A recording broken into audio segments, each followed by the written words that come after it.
And last check. Yeah, you got everything on. Okay. I'm just curious. Can you remember what was the state of the Afghan war at the time you were thinking about going overseas? What was going on? What were you hearing about in the news back then?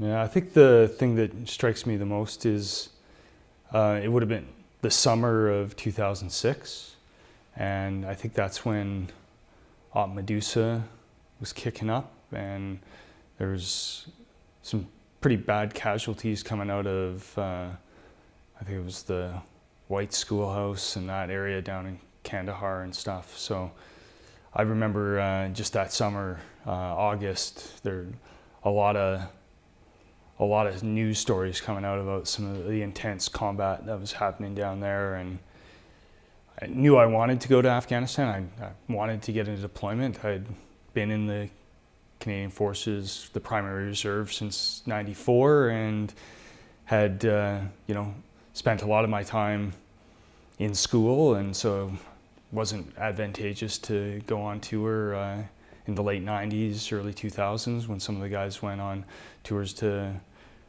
Bosnia or Croatia and stuff like that, and then landed a job and wanted stability there. But after about 2006, I had finally thought it was a good time in my life, and things were really starting to pick up in Afghanistan. So I threw my name in on a sort of a late, as a late augmentee to the battle group that was going over, comprised around or formed around 2 RCR out in Gagetown. And the original spot I was hoping for was actually with the Omelette. I had done we had some briefings on that, and that's where I was really hoping to go, but those positions were already snapped up and they were well into their pre-training. But there was an opportunity to go over on this ANTC, and nobody could tell me what the hell that was. Afghan National Training Center, I think, is what it stood for, and nobody really knew, but I got permission from the Calgary Police Service to go and take a year of military leave to deploy. And they were actually, like, shockingly, well, not shockingly, very supportive, but the chief of police at the time, Jack Beaton, actually, he weighed it quite heavily, because there was a lot of concern, I think, around just what was going on in Afghanistan and the casualties that Canada was starting to get. So he actually wrote on my leave request, we expect you to come back. Good luck. Against my better judgment to let you go. And but I think there was a lot of energy and a lot of excitement for the unknown, this being my first and only deployment. So I didn't know what to expect, but that was what was going on, I guess. So I arrived late to the task force going on over, and caught up on the workup training, and out in Gagetown for the fall of 2006. So at the time, just before we get to the Afghan portion of it, you're married, you've got a steady job. What did your wife think? What did your family think when you told them? Because they're watching the same news reports. Mm-hmm. What did they think when you told them that what you were going to do? Yeah, it all happened really fast. My wife Devin was actually out in Vancouver. The company she works for, the Reading Foundation, they have a clinic out in Vancouver, and so she was out there doing some training with some of the staff out there, and her and I had talked about it, but I guess talking about it, and then when the ball finally starts really rolling, she was out in Vancouver, so I flew out to see her, because I didn't know when, once I got picked up and my name got slotted against a position, everything happened very quickly. Like I said, I was a late arrival to that rotation, so they wanted me out there immediately, as soon as possible. So it became in an order of about 2 weeks to go from we're thinking about it to getting on a plane with all my kit to go out to Gagetown to join the task force for workup training. So I was on out in Vancouver when I called my parents and said, hey, I'm out here with Devin. I've been accepted for a position to go overseas to Afghanistan, so I'll be home at the end of the weekend, and got lots to do to get myself ready because they want me out there at the 1st of October. And so, yeah, it didn't go well with my parents, that's for sure. They were pretty concerned. I don't think they had ever thought really what the role of a reserve soldier really was and what their son had been doing, or what the training that I had been doing for the last 12 years in the reserves by the time I finally found a good time in my life to volunteer for a deployment. So I think they were pretty comfortable with me doing weekends and, going away for summer courses and stuff. But to the reality of hitting home that, okay, now I'm going to go to Afghanistan, and with that larger context of what was going on in Afghanistan, now that the Canadian contingent moved down south from Kandahar, or from Kabul down to Kandahar, I think the reality it got real for everybody in Canada, my parents included. You said you and Devin had talked about it a bit. But would you say, was she supportive of this decision of yours, or how would you describe her? Yeah, Devin was really supportive, and it was one thing that actually kind of gelled us together a bit more as a couple. I know while I was over there, she got much more involved with the Military Family Support Center. She became on the board of directors. She became much more vocal about support our soldiers, support our troops kind of campaigns, and that promotion around that. She got involved with an organization called Canadian Women for Women in Afghanistan that she's still to this day involved in. First is just being a volunteer with them, and for the last 5 or so years she's been the Calgary chapter chair for Canadian Women for Women in Afghanistan, which has a real education focus for women and children in Afghanistan. But that meshed her passions and her profession as an educator with what I was doing in Afghanistan. And and in that way she really became a strong advocate for Afghanistan and raising the awareness of what was going on in Afghanistan with Canadians. So you get to Gagetown to RCR? Yeah. What did you do, the complete workup training, or what did you do to prepare yourself to go over? Yeah, this ANTC group was sort of, I think it was 16 of us that were sort of forgotten about because nobody really knew what it was. We were the 16 Canadians up in Kabul, with the exception of the support detachment at Camp Sutter right off the Kabul airport, and then the embassy. So we were kind of the Kabul 100, they called us. There 100 or so Canadians that were still up in Kabul, and where I was, or with this group, the ANTC, it's like I said, 16 of us. So we didn't actually go to Wainwright with the rest of the battle group to do the workup training or the road tie readiness training. We did our own training in Gagetown, focused a lot on convoys because we knew we'd be driving back and forth from the Kabul Military Training Center to Camp Sutter to resupply and stuff. So we focused a lot on that. We focused a lot on just our own personal weapons, and we did a lot of shooting and a lot of small unit tactics because we knew that we would be this small group of Canadians. And when we were out training with the Afghans, really there was only 8 of us that ever went out, left the camp and went to the training area to work with the Afghans. So we worked a lot on small unit tactics and learning language, cultural awareness, because that was going to be our job, was working directly with the Afghan National Army instructors. In hindsight, how adequate were those cultural preparations? It was out of a box, canned, like, we should have done way more of that. I at least feel like, even despite all the self-study that I did on my own and the reading, and picked up a lot of books on Afghanistan and the history and, some of the context behind the Soviet occupation and the Mujahideen wars and how the Taliban took over, and having all of that self-study, the canned training that the Army gave us it was all right, but it just didn't have the context, and there wasn't a knowledge transfer. Like, it didn't stick with us. It was a couple days and we were on to something else, and I think that really probably hurt our effectiveness once we got to Afghanistan, because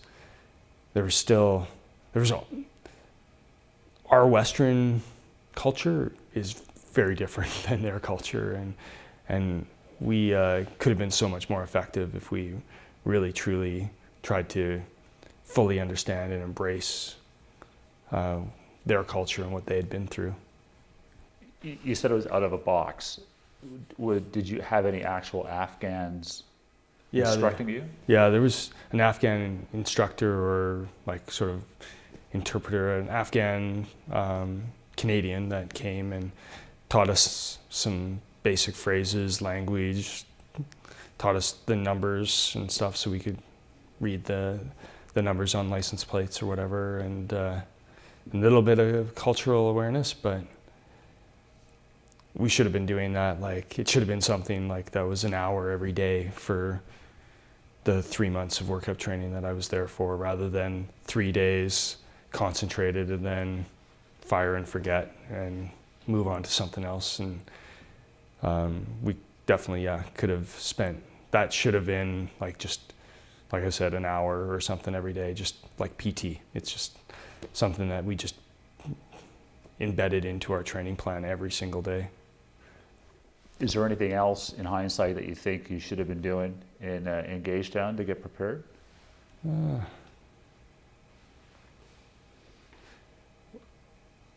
The training that we were doing, so when we were there, like, it was a 2-week collective training exercise that we ran with the Afghan National Army.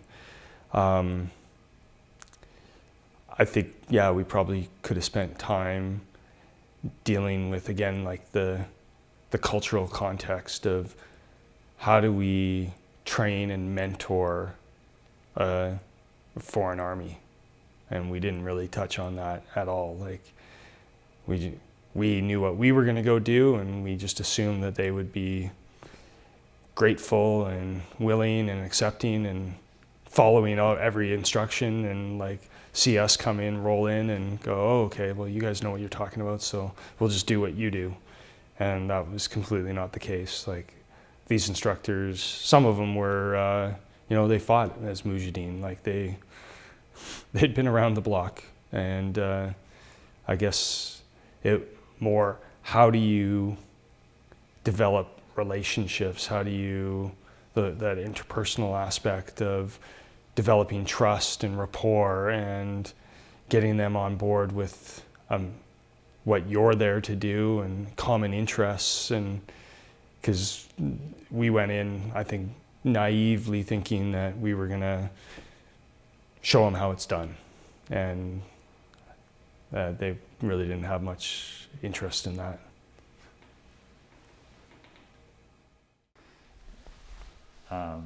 So we can just talk a little bit about, so tell me about your arrival there and sort of initial impressions. Oh yeah, the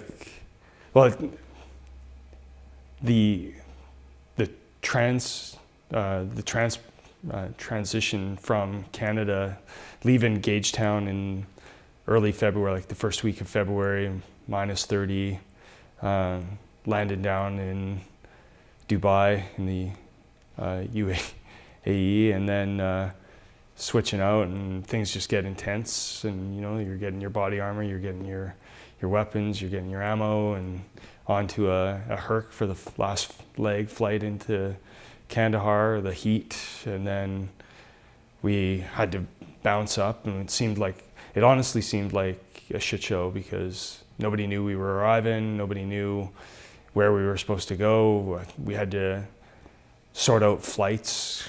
Like my boss was like in the 2IC, we're running around trying to arrange flights so we could get to Kabul. Because I didn't get the impression that like there's any reception party that, oh, okay, you guys are the incoming rotation for the ANTC. Yeah, go here, do this, your flight's at this time. It was all very, okay, let's go figure this out and make it work. We land into Kabul, I remember that. It was late, like it was 10 or 11 o'clock at night, and by the time we got geared up and the guys on the outgoing roto were there at the Kabul airport to pick us up. It was a surreal experience driving through the streets of Kabul from the international airport out west on the highway to Jalalabad, where the KMTC, the Kabul Military Training Center, was. You're just dropped into this new world and no idea, like, or the threat level, or we were kind of given a quick briefing, but until you're in that environment for a while and you get settled into the normality of it all, everything feels like a threat. Every vehicle on the road felt like a threat, and not knowing what was and what wasn't, just that super hyper vigilance, I guess, of that first few days until, okay, this is my new normal, and you sort of relax into, okay, this I can deal with this. But yeah, it was. I will remember that ride from the airport through the streets of Kabul that first night, probably for the rest of my life. It was just a lot of it. Intense. It just felt intense, even though I'm sure, like, now looking back on it, like, it was completely benign. So when the sun comes up the next day, Yeah.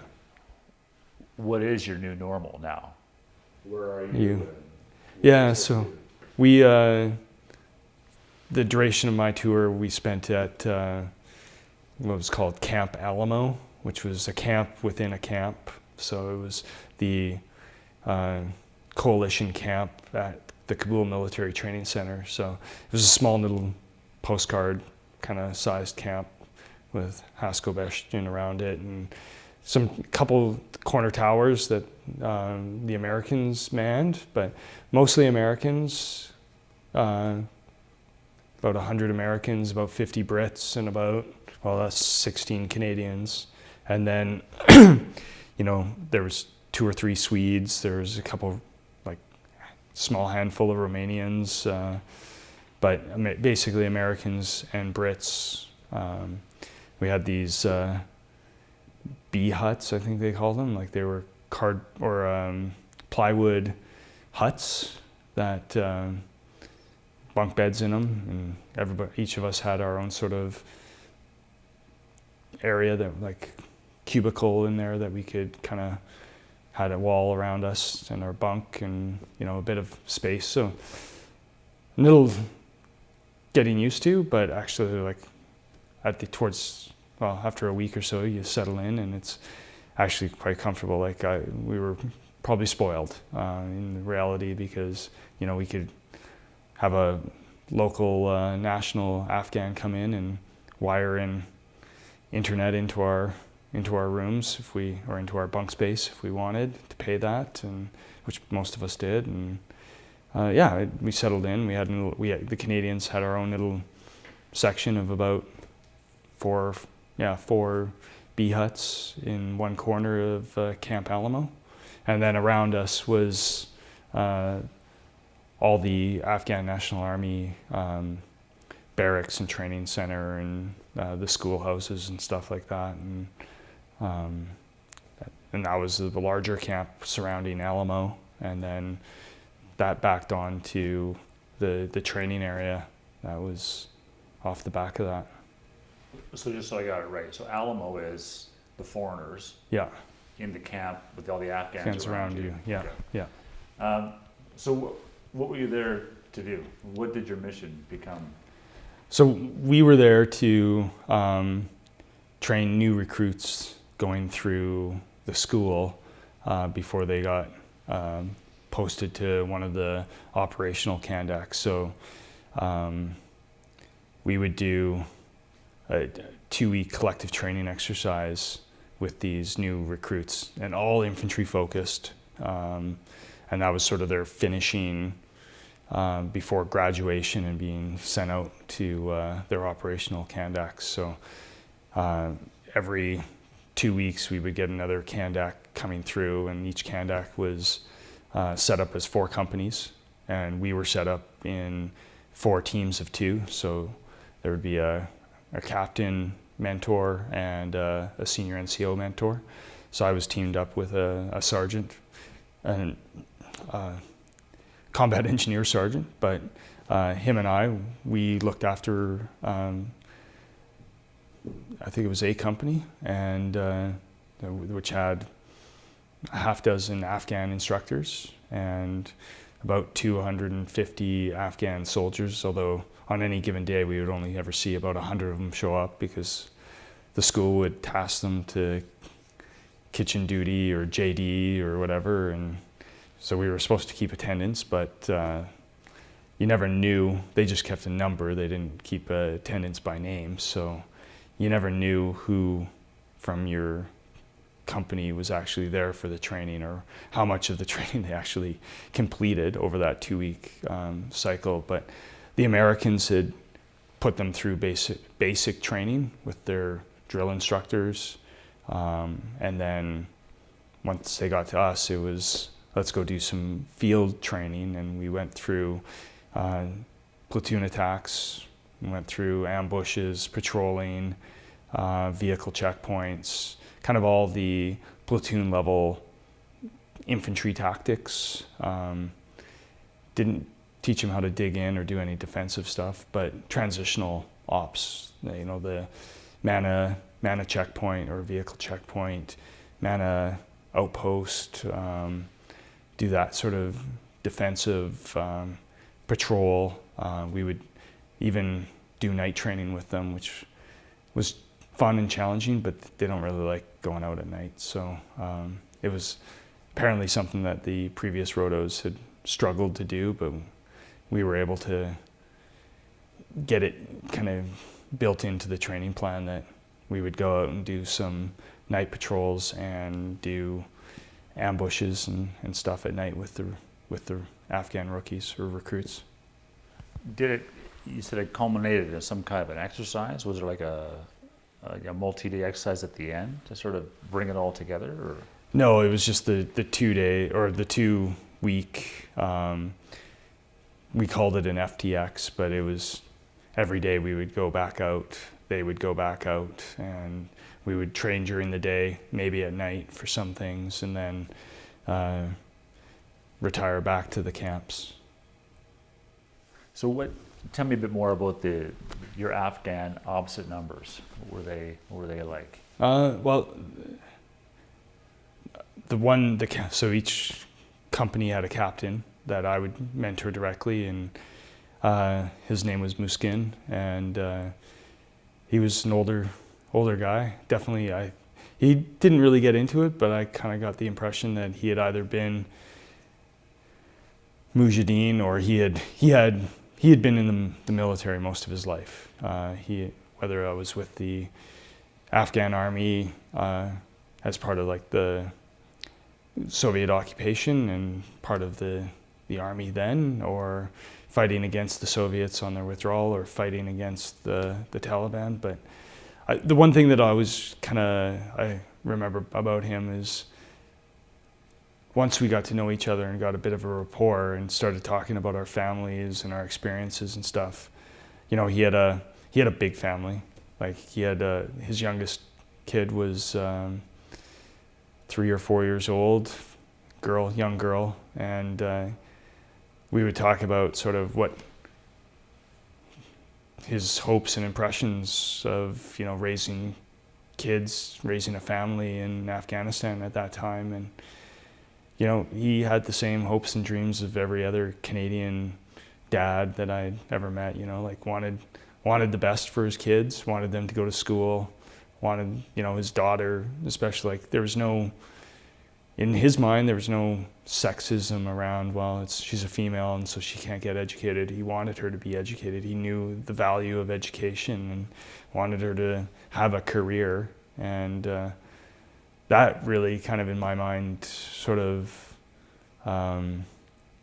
solidified that, you know, like there's more in common with them than things that differentiate us. And yeah, language and culture might be a bit, religion might be a bit different, but those basic kind of human hopes and desires, those aspirations were the same. He was human just like the rest of us. The other Afghan instructors were all NCOs, and we would have sort of a company kind of sergeant majors that would kind of herd all the other instructors. The guy that we had for the first bit spoke excellent English, like really switched on NCO. Like he really made sure that the training was done properly and stuff. Then it varied. Like I had Afghan instructors that were high on hashish or whatever, like you know, heroin or whatever drugs they were doing. Like when from that end of the spectrum to, you know, like those really switched on professional NCOs. So it just depended on the day and the person and what we'd kind of get out of them. The first one you mentioned, did he speak English? Yeah. I can't remember his name now, but he was, yeah, obviously, I don't know if he was just really switched on and had just picked it up by working with Americans and Canadians for several years, or if he was educated. But a lot of these guys, like they hung out with the interpreters too, and that was the other thing that each of us, so me and my team partner, we both had an interpreter with us, so we were in some ways a team of four that would leave Cap Alamo every morning, link up with our ANA counterparts, and we would be there just to oversee the instruction, ensure that they were adhering to what the training plan was that day, and if the instructors had any questions about the tactics or how they should be doing things. But they had been doing it for so long that there wasn't ever very much in terms of questions or clarification. It tended to be around motivating them to do the training, which that was the frustrating part, was they at times just had no will to actually like do the training, get the recruits trained properly. That's the instructors? Yeah. So what about the people on the receiving end? What about the Canadac companies that are coming through? What were they like, or how did they vary?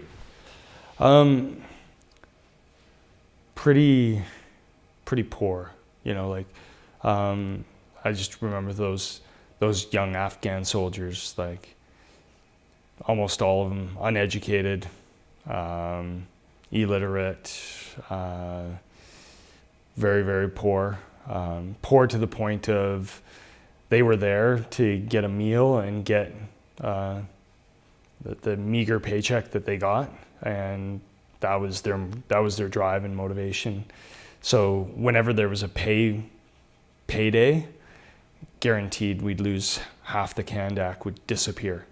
And the story was that they got their cash because there was no banking system, so they got their cash, and hopefully the NCOs or the instructors didn't like skim off the top of that, and they actually got what they were paid, and they would go home however they could get home, wherever home was in Afghanistan, and take their cash with them and go give it to their families and then return a couple days later. So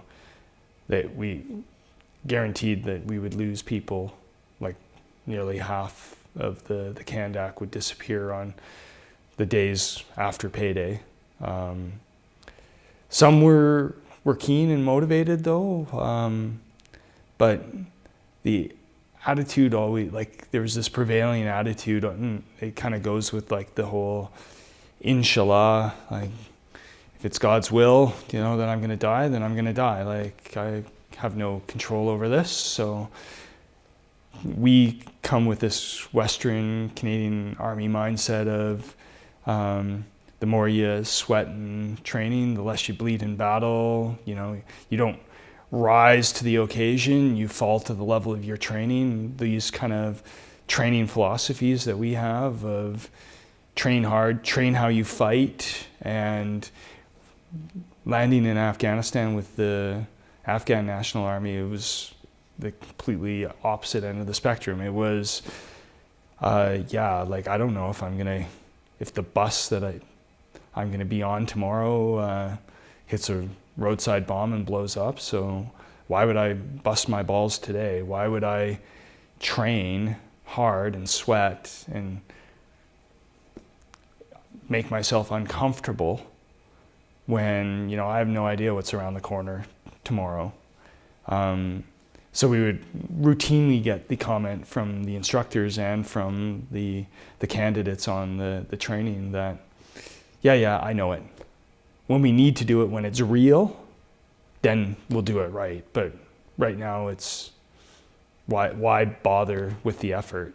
And that was really hard for us Canadians to wrap our heads around and try to not accept, but okay, that's where they're coming from. How do we work with that? How do we still achieve our mission of ensuring that this training is done properly? Because from our perspective, not only were these young kids, these young Afghans, going to go down into the operational Kandaks and get into some pretty hairy stuff, they were going to be in Kandaks that maybe some of our Canadians were working with, either on the operational mentor teams or just the Kandak battle groups that were fighting side by side with the Canadian battle groups. And we didn't want substandard recruits going down into these Kandaks. So we had a motivation to ensure that they knew what to do. Like if they were doing a fighting patrol, they knew how to do that. If they were doing if they had got into a tick and they got bumped, they knew how to shake out and do an attack. And that was a hard pill to swallow for us Canadians, myself especially. Like I found it very frustrating, the complacent attitude that they had towards training, that it was, when it matters, that's when we'll do it right. Well, you haven't demonstrated any ability to do it right to date, so I don't know how you're miraculously going to just figure it out when it does matter, when bullets start flying. So on the civilian side, I mean, you train and motivate people for the Calgary Police Service. I'm sure you amend that training when you need to. How did you amend your approach, or did you, to these Afghans? It took a while for us to amend it. Like, again, we came in, and that's where I think the pre-training really failed us, because we didn't come in set up for success knowing that, okay, this is about the level that you're gonna be able to get them to operate at. And it's gonna be more about building relationships, trust, and rapport. And if we could have done that better right from the get-go, and found some common interests or common motivations, then I think we would have not butted heads right off the bat. But we had no idea. We just assumed that we're here to train them, and they're going to be like Canadian soldiers that were just like sponges, just lap up that training, knowing that it could be, it could save them their life later.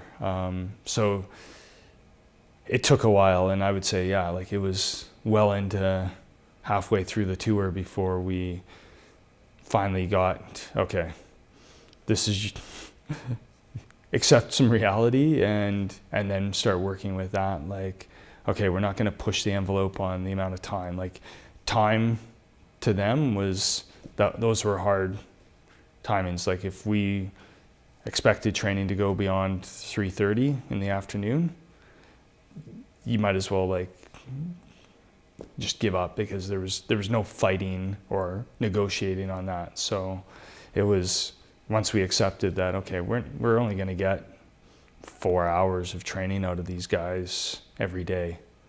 Let's maximize what we can get in that 4 hours, as opposed to trying to push the envelope and go like, hey, it's 3:30. Like, we can train till 5, we can train till 6, we'll train until we're happy that the training's done correctly. Well, that just was never going to be negotiable. So it took a while to come to terms with their realities and accept that, and then work within that. And we probably should have spent a lot more time, I think, living with our Afghan instructors, because it didn't help that they were out in their own little part of the camp in their shitty conditions, eating their shitty food, and we would show up clean, showered, roll in there fresh and go, okay, let's go hammer out some good training today. And then we would disappear for lunch, or we would disappear for dinner and show up the next morning. And that didn't endear us to our Afghan counterparts. So I think those sorts of things, if we could have done things differently, it would have been, okay, we're in this together. Let's some shared adversity and hardship, and really live together and get to know each other. And that, in my mind, would have been the biggest thing that could have helped us kind of overcome the cultural barriers, overcome the resistance to, well, they knew we were there for 6 months. And so they just had to wait us out. And a new rotation would come in, and they could manipulate them. And, we were there for limited time. And then they would have another team come in, and they could play the same games with us, or with that team. So how much good do you think you did? Like, when you left there, you look back. Yeah, that's a good question. Like, did we do good? Did we move the ball down the field? Like, we did have objectives. We knew starting out what the kind of level of training was at the first Kandak that we mentored, and that last Kandak that we mentored. I think we did improve things. Like I said, we imposed that night training, and they weren't doing that prior to when we showed up.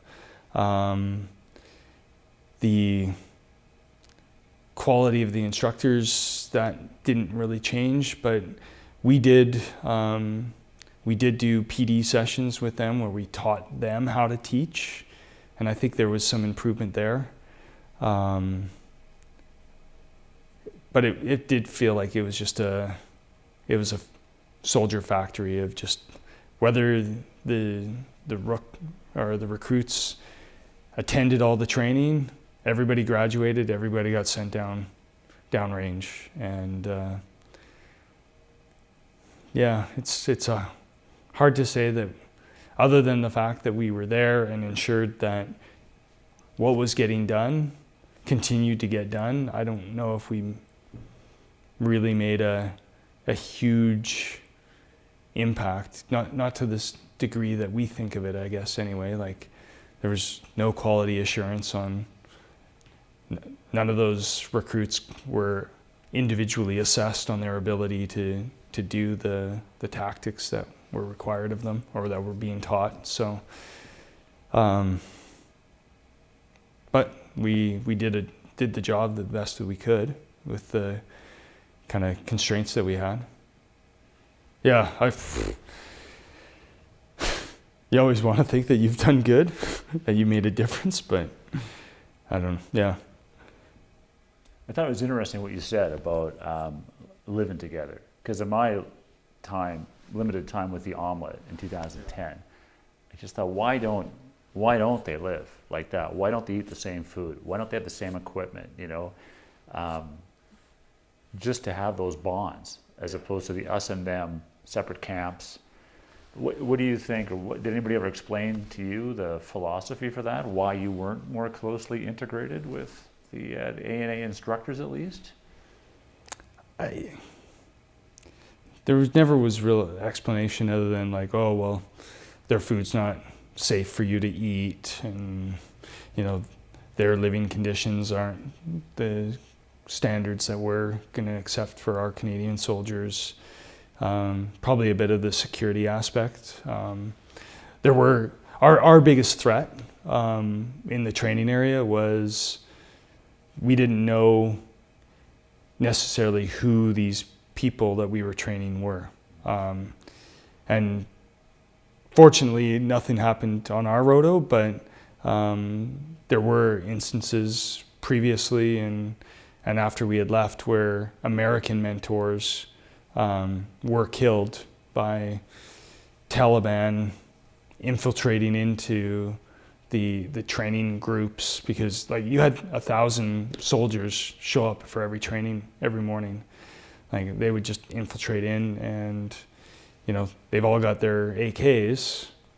Easy enough to smuggle in a magazine or two of live ammunition and just to open up on the coalition forces that were training and stuff. So I think that was probably a big reason too, was we would have to secure our camp. So why we didn't maybe then invite the Afghan instructors into our camp to live with us and eat our food, and maybe that would probably be, you know, like there'd be noses out of joint and stuff on that, because they would be provided far too much privilege then with in comparison to their counterparts that maybe weren't doing the job that they were doing. This has never really occurred to me before, but do you think there was an element of racism involved as well? Do you mean between like Westerners regarding Afghans, regardless of what their role is? Like it's us and them. Yeah, and I guess like I've never thought of it as racism, but privilege maybe. Like we were there to save them, and I'm not sure how much they needed saving necessarily. Like they'd been around, they'd probably been fighting longer than or seen more combat than any of us Westerners. So telling them how to do an ambush is kind of, there's some irony there, I guess. But yeah, I think probably that division of between the Western forces and the Afghan forces probably created a lot of animosity. You said you were talking a little ironically, we were going to go there to save them. Did you go over though with some like a sense of mission or a sense of purpose that way? Yeah, like I said, we went over thinking we were going to train the Afghan army, and the reality was we were going to mentor Afghans training the Afghan army, and to the limited degree that we could influence that mentorship relationship. I think earlier rotations where it was the Canadians actually doing the instruction and teaching the Afghan instructors, or demonstrating how the instruction needed to be done. Probably in those first few rotos, there was, bringing it up to a level of, but then after that, that's as far as we were able to influence. Once those Afghan instructors had instructed the Kandaks and taught the various tactics, it was hard to get them to think about how to do it better, that constant improvement. just didn't feel like that was part of their, they weren't willing to be part of that. You talked about, sort of the your sense of personal high readiness that first night driving in the dark, and you talked about some of what had happened to some American instructors. But on a daily basis, what were your concerns, or did you have concerns about your own personal safety? Yeah, we were always alert, and I don't say that rhetorically, because like I said, we didn't know if there would be one of the recruits or that would just all of a sudden kind of jump out at you or whatever. Not that I never felt fully threatened. The only time I felt threatened was one of the Afghan instructors was actually said to me and my partner Ryan that we're going to tell the Taliban about you.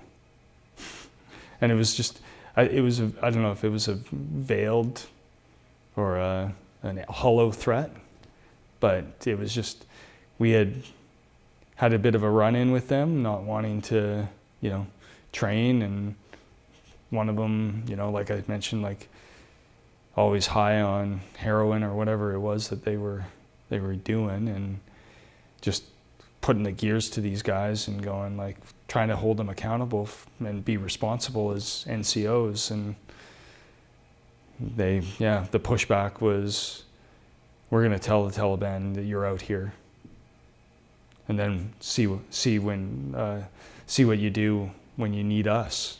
And it's okay, thanks, jackass. We always rolled out of our camp. We carried live ammunition on us all the time. We were fully loaded up. Our vehicles had grenades, M72s in them, extra ammo boxes. We were, in that regard, I felt equipped and we all had our own comms, because the training area was huge, and the 4 companies in the Kandak that we were training, we would be in 4 corners of the training area. Sometimes within visual sight, but often on the other side of a hill or around the corner. So we would be on our own comm system and checking in with each other every once in a while just to make sure that everybody was good and okay. Is there one day in the field that part of the training, or just one day in particular that stands out for you? Good day, bad day?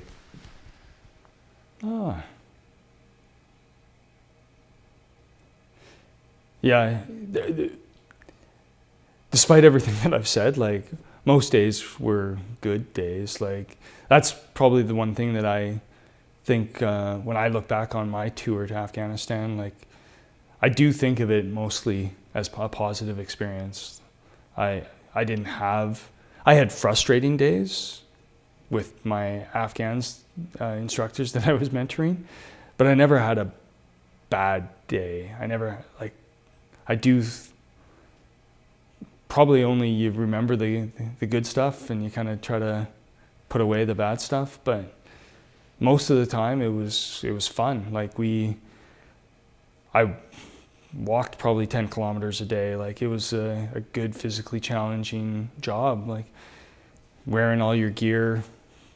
We were geared up and walking with these Afghan companies, doing those battle traces for platoon attacks, or walking around the training area with them. And I look back on it with a lot of good memories. It was a really positive experience. I was fortunate that nobody that I knew got injured. Everybody came home. We had an interesting cultural experience with the Afghan instructors and the Afghan soldiers that we were mentoring. That was a lot of fun, and having an interpreter in your back pocket every day to learn about and discuss and learn the language and just talk about their experiences. These were young guys that were better educated than most Afghans as the interpreters, and they interesting stories about their upbringing and where they live and just the conditions they live in and what their hopes were for the future. And that was a lot of fun. I personally got a lot out of the tour, even though maybe we didn't actually accomplish what we set out thinking we were going to accomplish. At the end of the day, there was 8 or 9, 10 Kandaks of 1,000 soldiers that rolled through that we had influence over, that hopefully we provided a positive influence, and they got some quality training that would help them in the future when they were sent down range. We pumped through a lot of soldiers through that training center, and that was the big mission, was to build the Afghan National Army. That was the one thing that we had to report on daily, and at the end of each Kandak, like how many soldiers attended the training out of each company today, how many graduated, how many are moving on, because it was all a tracking of, okay, for right or wrong, for better or worse, we were growing the Afghan National Army, and we played a big role in that, making sure that they went through this 2-week field training exercise before they went down range. Because up to that, like the Americans were doing, it was all classroom and drill parade square stuff, and they did some shooting, but we did a lot of shooting on the range with them. We did a lot of this was the first time that they worked collectively as soldiers, so it was their only exposure to small unit collective training before they went down range. And I'd like to think that if they didn't get that from us, then they would have been much worse off when they hit their operational Kandaks. So just so I understand, they get all the individual training with the Americans. They had 2 weeks to basically do collective training up to battalion level before going into combat. Up to company level. We never brought in those 2 weeks, we didn't have time to bring the 4 companies together to do battalion level or battle group tactics. But that company would train, and we would push platoons through platoons, so we would do company traces, or the platoons would each operate in a company sector and do, I guess, platoon level training in a company context. But if we were doing that for our own troops, we would need much more than 2 weeks. Yeah. Oh yeah, it was hit the wave tops of all the things that we teach our Canadian infantry soldiers. We smashed that through in 2 weeks. So would they do Kandak level training dry before they went into action? No, I at least I didn't see it. So the Americans did the IT portion, we did the CT portion, and the Brits, they would send the soldiers back for NCO training, and the Brits ran essentially the JNCO course, or the primary leadership course that we call it now, but the section or squad 2IC squad commander courses. So I'm just curious, did you ever get any, in the time you were there or afterwards, ever get any feedback from coalition forces that these Afghan Kandaks were partnered with, just about ultimately how they did when they came under fire? We actually went out to get that feedback. So I went on a battlefield circulation tour down into Kandahar with a couple other teammates, and we spent a week at Masamgar and met with the Afghan Kandak there and their Kandak commander and the leadership, and basically did that feedback session on what are you finding when they arrive, when those Afghan soldiers arrive? What are they deficient in certain skill sets? What do we need to focus on? What can we improve on? So and it was interesting just to be down there and see, basically join up with the omelette team at Masamgar and the Kandak that they were working with, and just, we didn't go on any patrols or anything, any operations with them to see how they were performing, but it was good to get that kind of face to face and go down to the coal face and see if what we were doing was actually effective and what we could improve on. So what did the ANA or the Canadian omelette soldiers tell you?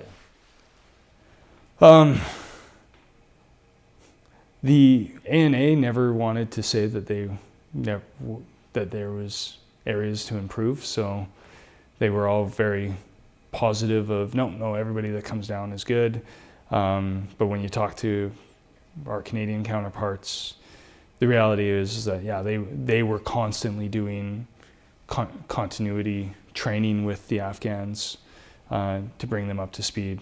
So it kind of verified for us that, it's a 2-week program that we were doing with them. Like, we were hitting the wave tops, and we knew already that only about half of the Kandak ever attended any training at any given time, and the quality was poor because the attitude of, when it matters, I'll actually do it, but right now I just like to sit in this wadi and hang out with my buddies and hide from the training. So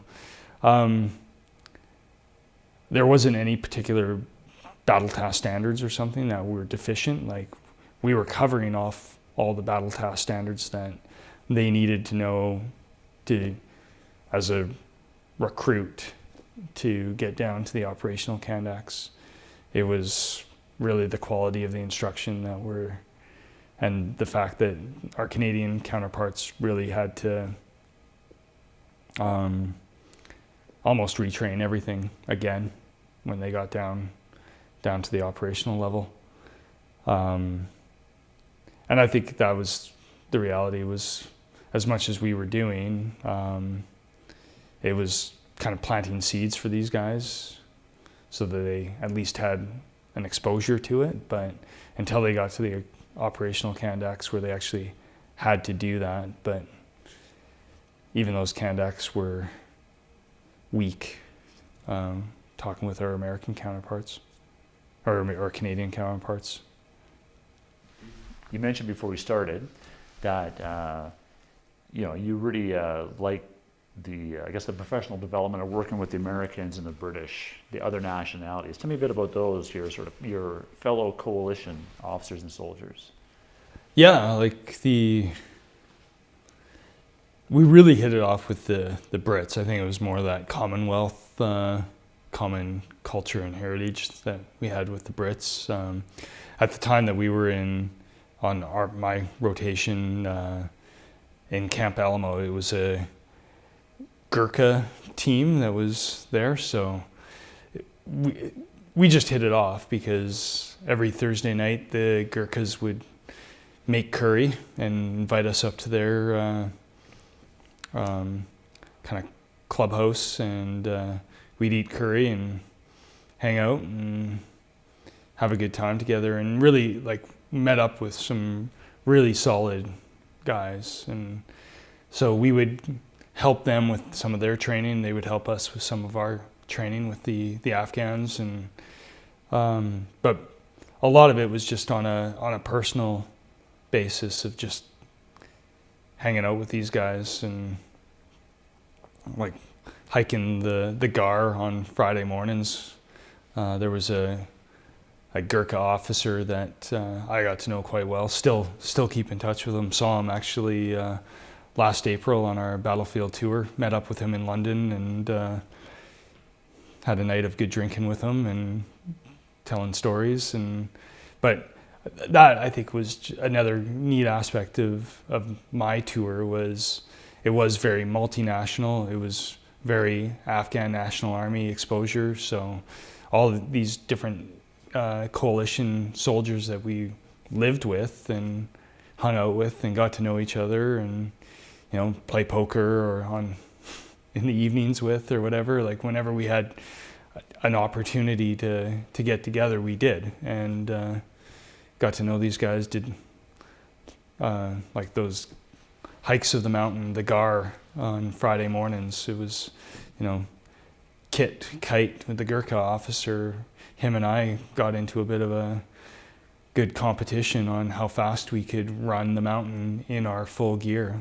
So we'd helmet, flak vest, tack vest, the whole nine. We'd run the mountain up to the top and summit it and time ourselves and then run back down. And that was a good experience. Like it was just a fun camaraderie with the Brits.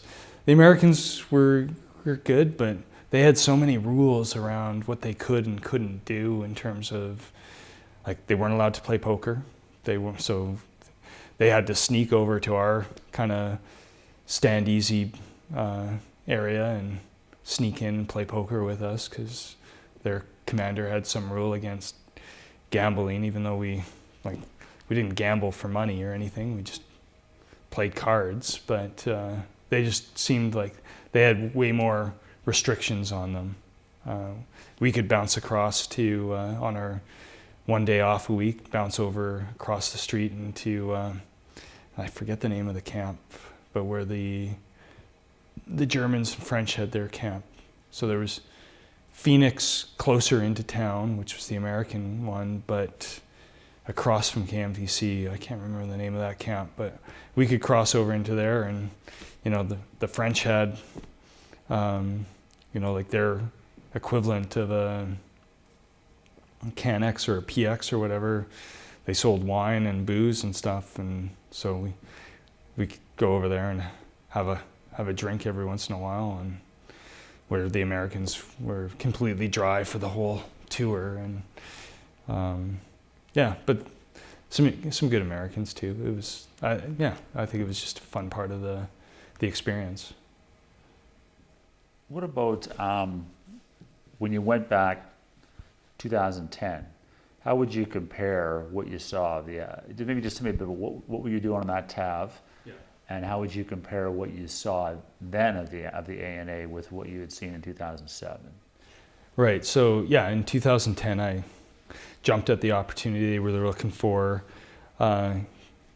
Canadian majors to go over and do exercise control, ex-con, for the Afghan National Army Command and Staff College for captains. So essentially the Army operations course, where they were being taught the military decision-making process, or our OPP, and the final drive exercise was run by the Canadians, and they needed ex-con to come over and run that exercise from kind of insert the injects into the scenarios and providing kind of high con to the exercise. The big differences that I noticed, because it was a unique opportunity to go back to Kabul 3 years later, and definitely I noticed a big change and improvement in the roads, and the buildings and infrastructure in Kabul had improved quite a bit, significantly. Visibly, there were new buildings, new high-rise, multi-story buildings and stuff that were on the roadways. The roads were better paved, not as badly dirt and potholed, but paved roads on the main thoroughfares from the Camp Suter, where we near the airport, down through into the outskirts of sort of the perimeter of downtown Kabul, where the college was. The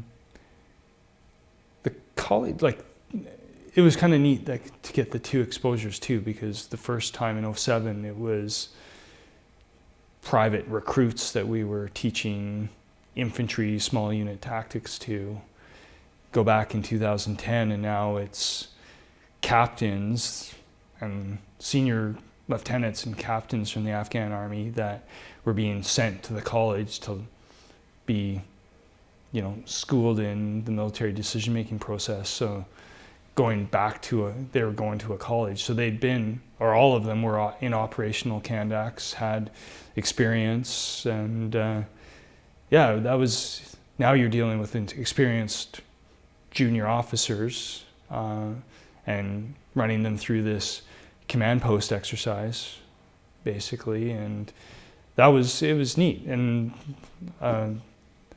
probably the most surprising interaction I had was the Afghan captain Muskin that I mentored back in 2007 had been promoted just recently to major and posted to the school as an instructor at the college. And so, we crossed paths on practically the first day that I'm at the college. And it was kind of like a homecoming. It was really kind of neat to, him and I, we got along, and we really shared some interesting stories of our respective upbringings and our lives and stuff. And he was older than me. I think he was probably in his 50s. When I went over in 2007, I was 31. Yeah, 31, going on 32. So now I'm 35, and he's in his mid to late 50s. So there was a generational gap between the two of us, and I think there was always a little bit of friction, because I think I was always pushing him to really get a grip on his NCOs back in 2007. But it was nice to, we definitely spent some time just at the college, just catching up on his kids and where he was, his family, his wife, how his life had been in the last 3 years.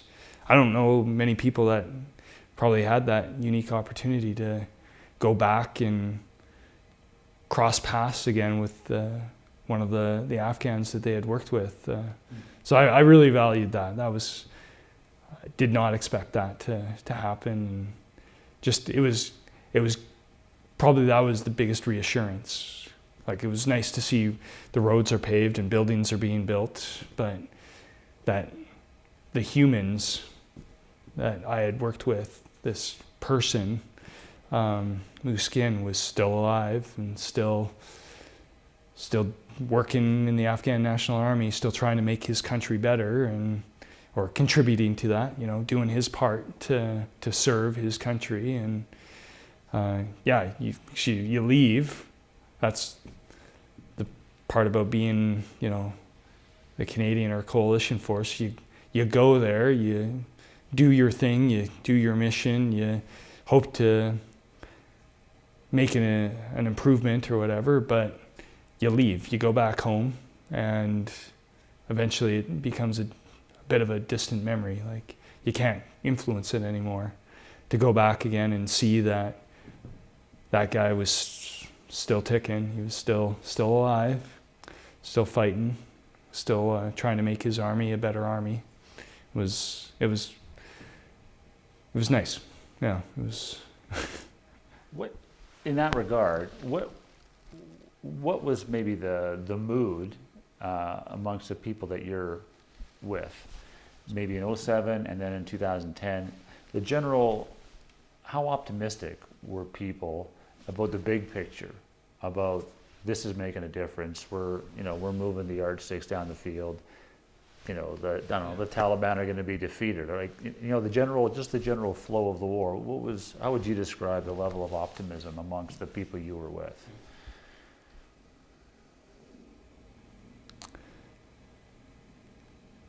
I think it really depends. I think sometimes in 2007, I would almost say that there was a little bit more optimism. 2010 rolls around, and now the war's 9 years in, and the hope and the luster of things are finally going to change. The reality's starting to settle in that it's going to take a long time for things to improve and change, and some maybe there was some optimism still in 06, 07, whereas by 2010, there was a realization that, it's going to take a long time. So I think on that regard, like, less optimistic in 2010, more pragmatic maybe. But I think on the other hand, like by 2010, like so many more recruits had come through the schools and into the Afghan National Army. It had grown, its capability had improved, their ability to conduct their own operations had greatly improved. Like we saw that transition from very Canadian or coalition-led operations to coalition-supported operations, where those Kandaks had really actually become combat effective. They were able to plan their own operations and execute them. And I think, I don't have a frame of reference to where that Command and Staff College and that course had come from, but what we saw was, junior officers coming to that course that had been a part of operations and conducted operations and were learning how to plan those operations. So I think from that perspective, I have a lot more optimism because the capability of the ANA had greatly improved. Maybe the reality of their operating environment was kind of becoming more pragmatic, that the Taliban weren't going away. It's not an enemy that you can really defeat. It's not a body count that's going to finally, these are ideologies and these are disenfranchised, struggling people that are on both sides trying to find a way ahead in life. And I think that reality is probably more so now. The other perspective that I get is from my wife and that Canadian Women for Women in Afghanistan and the work that they do. And I hear their reports and the statistics coming out of Afghanistan that they track and the metrics around, improved healthcare and improved education. And none of those things would have been available or even possible in 2000, 2001 before the coalition went in after 9/11. So, I take a lot of optimism in the fact that it's been a long slog, like longer than both world wars combined, that Canada has contributed its blood and treasure into Afghanistan. But there's been notable improvement. Like there has to be improvements, and it might not be the improvements on the timelines that we have, but the fact that no girls were going to school in 2000, 2001. Now, I forget what the number is, but over 1 million kids are back in school, or more than, and 50% of them are young girls, and healthcare is better, and the quality of life has improved. Like there are undeniable improvements in that country, and I do take pride in knowing that I contributed a bit to that the Calgary Highlanders contributed significantly to that with the unit commendation and sending more reserve soldiers over to Afghanistan than any other reserve unit in Canada, and that the Canadian Forces, that's what we put a uniform on and train for, and we spent a lot of blood and treasure, young Canadians, to do good work. But despite the failings or the frustrations or the lack of maybe improvement on our calendar or our expectations of improvement, like I know that Afghanistan's a better place. It's better off because Canadians went there. I just have two more questions. I'm just curious. You went over. You didn't go over as part of as you explained, a forum group of guys you knew, Calgary Highlanders. So you kind of went off. You sort of went out solo, and you came back solo. What was it like after dedicating yourself to this for more than 6 months to come back to Calgary, to your wife Devin, to your civilian job, to people here who didn't necessarily really know what you had done? Yeah, if I could do it again, I'd want to go with Calgary Highlanders. I'd want to go with guys that I knew. Like I said before, it was the right time for me in my career and with my wife, and something that I wanted to do. And even the unit here sort of encouraged me. You know, the CO at the time, Tom Manley, basically told me that if I didn't do an operational tour, then, you know, I really wasn't set up for promotion to career advancement. So this was the next kind of step in my career as a reservist. So it seemed like the right time. Do I regret not doing it the year before, when it was 2006, I think, when we sent the big contingent of Calgary Highlanders over, and then We sent some, and then 2008 was the big deployment of Calgary Highlanders. Yeah, that would have been, you know, like, that would have been interesting, because then I would have been with guys that I know from the unit, and yeah, it wasn't great going off and being this one solo augmentee to 2 RCR on the other side of the country, and being the only Calgary Highlander deployed at that time. I wouldn't say that, like, I got a little bit of, you know, like there was a unit care package and stuff, but you didn't get the attention that the big contingents got. You weren't part of that big media awareness and Calgarians' awareness of all these Calgary soldiers going over. So, but on the other hand, I met great people. Like, pretty much everybody you meet in the Canadian Forces has an interesting story, and Canadian soldiers are kind of salt of the earth people. Like, if you can't get along with them, I don't know who you can get along with. Like, I met, and still to this day, like, the guys that I worked with and met are friends. I still keep in touch with them. So in that regard, if you went over with your mates from the Calgary Highlanders, you wouldn't be exposed to maybe meeting new people. You'd be going over with guys that you already know. I got to meet some really quality people, some really quality Canadian soldiers that I still stay in touch with. But what about that mental transition coming back? Yeah, you know, going back to work for the CPS and stuff like that. What was that like for you? I think probably same as everybody that comes back. Like, I remember coming back and just feeling frustrated with Canadians.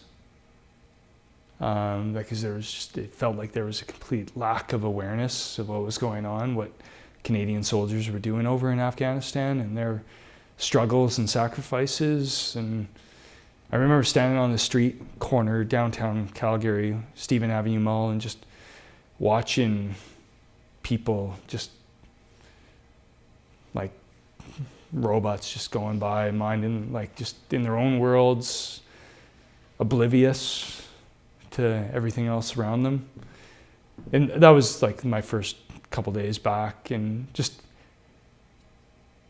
probably feeling a bit of a pity party, you know, like, hey, do you guys have any idea what I just did, where I was, what I did for our country? And you get over that, I think, with time. You realize that, you know, life goes on and people have their lives. And but my reception back, it was good. I had a lot of people from the police service, a lot of people from the Calgary Highlanders, friends and family, meet me at the airport, which was surprising. And it was a great homecoming. My wife organized a party up in the mess the next night, which I was completely sleep deprived for and don't remember much of. But the reception home was great. The CPS really embraced me coming back.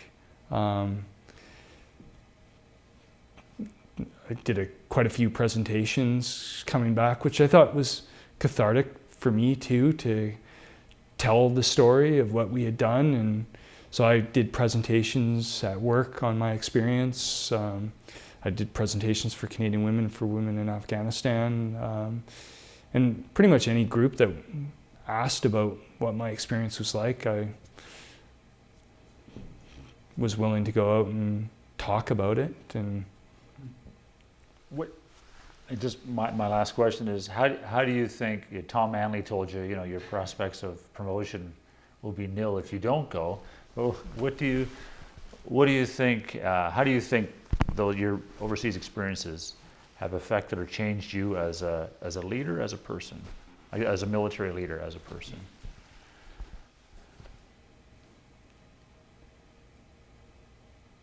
Well, I think it's definitely not required to deploy as a reservist, but I would think that every reservist that should. It is definitely that kind of finishing school for everything that you've done as a reservist, all the training all the time that you've put into being a reserve soldier. Going on operations is what it's all about, whether it's domestic operations or overseas. So it definitely gave me a improved, I think, perspective